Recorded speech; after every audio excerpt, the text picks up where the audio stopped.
lihat di atas, biru. Langit itu bicara tentang alam semesta. Ya, jadi semua yang ada di luar angkasa. Kemudian bumi itu berbicara bukan hanya bumi, tapi isinya saya, saudara, binatang, tumbuhan, gunung, daun, danau, sungai, dan semuanya. Nah, ayat ini sangat penting. Kenapa? Ayat ini tidak berbicara tentang permulaan Tuhan. Karena ada beberapa yang mengira awalnya Tuhan menciptakan langit dan bumi. Tidak. Ayat ini sedang berbicara tentang awal dari langit dan bumi saja, bukan awal Tuhan. Maksudnya seperti ini. Ibarat ini kosong, panggung yang kosong. Pengertian yang salah Kejadian 1 ayat 1 itu seperti ini. Ini panggung kosong, saudara ya. Kemudian tidak ada Tuhan, tidak ada langit, tidak ada bumi, tidak ada Tuhan.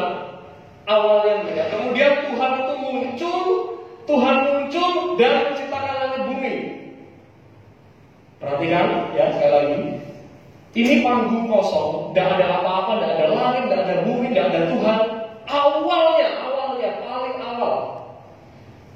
Kemudian Kejadian 1 ayat 1 pada mulanya Allah. Kemudian Tuhan itu muncul terus menciptakan langit dan bumi. Tidak seperti itu. Ya, jadi pengertiannya tidak seperti itu. Pengertiannya tidak perlu pakai bahasa asli, saudara ya. Saya pakai bahasa yang praktis saja. Pengertiannya itu seperti ini. Ini tuh cuma permulaan langit dan bumi, bukan permulaan Tuhan. Jadi tidak seperti panggung kosong di mana Tuhan juga belum ada, langit belum ada, bumi belum ada. Tetapi ini sedang menceritakan Tuhan sudah ada sebelum langit dan bumi ada. Oke? Jadi saudara, Tuhan itu tidak pernah punya awal. Kalau saudara lihat Yesus bilang Alfa dan Omega, yang awal dan yang, tapi sebenarnya itu cuma istilah. Dia tidak punya awal, tidak punya akhir. Perhatikan lagi, Tuhan tidak ada satu waktu zaman dulu di mana Tuhan itu tidak ada. Ya, ini pengertian yang sederhana dan umum. Tuhan selalu ada, selalu dan selalu ada. Dan Tuhan yang ada itu adalah Tritunggal, bukan cuma Tuhan yang esa, kemudian Tuhan itu lahirkan Yesus, kemudian baru munculkan Roh Kudus. Tidak. Tuhan yang kekal itu Bapa, Yesus, dan Roh Kudus sudah ada sejak sebelum langit dan bumi. Amin. Saudara, amin. Ya, amin. Nah, ini saudara, kita mau lihat Kejadian 1 ayat 1. Ini bicara tentang kekekalan. Kejadian 1 bicara tentang kekekalan. Tuhan tidak pernah punya permulaan. Makanya saya bilang, langit dan bumi itu termasuk sorga. Perhatikan. Kalau sorga belum diciptakan, Tuhan ada di mana? Karena kan pengertian kita, Tuhan itu di mana? Di dalam sorga. Tapi itu sudah bukan pengertian Philadelphia. Karena saya sudah sering berkata bahwa Tuhan dan sorga lebih besar. Lebih besar kan? Tuhan dan sorga lebih besar mana? Jangan saudara berpikir Tuhan di dalam sorga itu seperti saya di dalam ruangan ini. Kalau saya ada di dalam ruangan ini, berarti lebih besar ruangan ini daripada saya. Padahal Tuhan itu maha besar, tidak ada yang lebih besar daripada Tuhan. Jadi termasuk surga itu belum diciptakan, padahal Tuhan sudah ada. Ya, jadi tujuan kita itu bukan hanya kembali ke surga, tapi ketemu Tuhan. Tujuan kita hidup ini, karena banyak orang bilang kita harus setia supaya masuk surga. Lebih daripada itu supaya ketemu Tuhan. Amin. Karena surga sama Tuhan itu lebih besar Tuhan. Tuhan yang di dalam surga bukan surga yang di dalam surga yang di dalam Tuhan bukan Tuhan yang di dalam surga. Sekalipun bunyi doanya seperti ini, Bapa kami yang ada di dalam surga. Betul ya? Tetapi itu tidak berarti Bapa lebih kecil daripada surga. Tidak. Karena ini buktinya Kejadian 1 ayat 1. Pada mulanya Allah menciptakan Samaim. Samaim itu surga dan malaikat. Nah kalau surga itu diciptakan,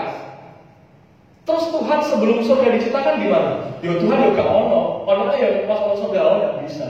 Kejadian 1 ayat 1 bilang Tuhan tidak pernah punya awal, ya. Jadi itu awalnya, selalu dan selalu ada. Kemudian kita lihat selain surga, alam semesta. Saya akan putarkan video betapa kecilnya kita di tengah-tengah alam semesta yang besar ini. Ya, saudara bisa perhatikan videonya. Ya, kita lihat.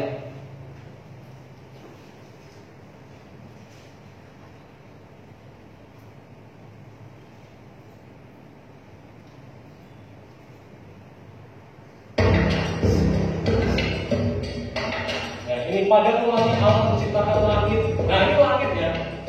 Ini bumi, kemudian kita akan terbang. Nah, ini langit. Nah, semakin kecil itu buminya makin kecil, makin hilang.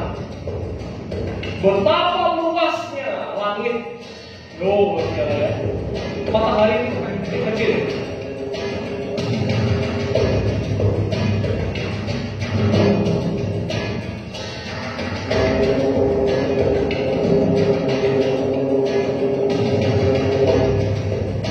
Nah,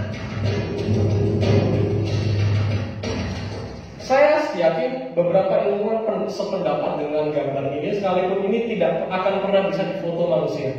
Ya, coba lihat. Ini tuh apa? Bukan bumi, bukan bulan. Ini alam semesta. Ini samain. Ini langit. Di dalam bulatan itu ada galaksi, ada bintang, ada planet, ada asteroid, ada semuanya. Tata surya bahkan termasuk di dalam situ. Jadi langit itu ruang, ya. Langit itu ternyata ruang. Saudara jangan berpikir langit itu luas, tidak ada batasnya. Ilmuwan bahkan bilang langit ada batasnya. Kalau sekarang kita bertanya sore ini, itu lingkaran itu langit. Di luar langit itu apa? Kosong itu loh, yang kosong-kosong itu apa? Nggak ada yang tahu. Mau saudara kasih ilmuwan sepintar apapun, astronomi, sepintar astrolog, astrolog dan semua ilmuwan langit, sepintar apapun saudara, kasih tahu, tanya, di luar langit itu apa? Nggak ada. Mereka tidak bisa menjelaskan. Di luar langit itu ada apa? Nggak bisa. Tetapi kita bisa lihat sore ini, ternyata langit ada batasnya. Ya, langit ada batasnya. Makanya saudara lihat. Saudara lihat ini ya, Wahyu 6 ayat 14. Ketika kiamat terjadi, maka menyusutlah langit bagaikan apa? Loh, coba. Yohanes itu orang tidak ngerti astronomi, tidak ngerti tentang planet. Kok bisa dia nulis seperti ini? Emangnya zaman dulu orang sudah tahu kalau langit itu seperti ini? Tidak. Ya, yang tidak setuju ya. Ini kan ilmu baru. Zaman Alkitab ditulis itu belum ngerti. Tapi Yohanes oleh Roh Kudus bisa melihat tembus. Itulah sebabnya untungnya kita punya Alkitab. Kita bisa melihat sesuatu yang belum bisa kita lihat. Amin. Ya, iman itulah Roh Kudus memberikan kita mata yang jauh ke depan. Maka di ujung cerita, semua cerita ini, yang katanya panggung sandiwara, di akhir semua panggung sandiwara ini, langit itu menyusut seperti, jadi langit yang besar ini menyusut dan akhirnya lenyap, hanya tinggal Tuhan saja. Haleluya. Jadi kita ini sebenarnya apa? Di tengah-tengah langit yang luas itu, siapa kita? Betapa besarnya Tuhan yang kita sembah, lebih besar daripada langit. Oke, kita tidak bahas itu. Ya, sekarang kita lihat bedanya waktu dalam kekekalan. Ya, ada 3 poin. Tentu kita tahu bedanya Allah dengan langit dan bumi ya. Di dalam Kejadian 1 ayat 1. Allah itu pencipta, langit dan bumi itu ciptaan. Kemudian Allah itu kekal, tidak berawal. Ya, saya ceritakan tadi panggung itu loh. Jadi Allah itu sudah ada sebelum semua ada. Tidak pernah ada di mana Allah itu tidak ada. Selalu ada. Jadi Allah itu kekalnya itu tidak ada awal. Tidak ada awal. Tetapi bumi dan langit punya awal. Nah, kalau nggak diciptakan, bumi dan langit tidak ada. Ya, itu saya yakin bukan. Ya. Kemudian yang ketiga, sama-sama kekal tidak berakhir.